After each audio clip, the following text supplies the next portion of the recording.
How to delete Telegram bot permanently. In this tutorial, I'll be showing you guys how you can easily delete or manage your Telegram bots. So let's just jump right in. First thing first, you're going to have to go ahead and open up your Telegram app. And once you open up your Telegram, you are going to have to use a bot to control other bots. So the bot's name is BotFather, which will control all of your other bots. Tap on the search bar at the top right, and then simply search for BotFather, and then tap on it. And as you can see on the description, BotFather is the one bot to rule them all. You can use this to create new bot accounts and manage your existing bots. Go ahead and click on the start option right at the bottom.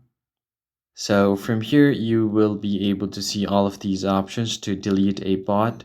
So to see your existing bots, what you are going to do is type in this command, my bots. And as you can see, I have currently no bots, but if you have set up any bots on Telegram, you can select it and use this command delete bot right here. So if you don't have any bots, you can use the new bot command to create new bot first and then delete it. So let's create a new bot and let's choose a name for this. Let's call this Sun and then tap on send. So you could choose a username and all of that good stuff. And after you've created a bot, you could click on this delete bot option and it will delete your selected bot. I hope you found this tutorial helpful. I'll see you guys on the next one.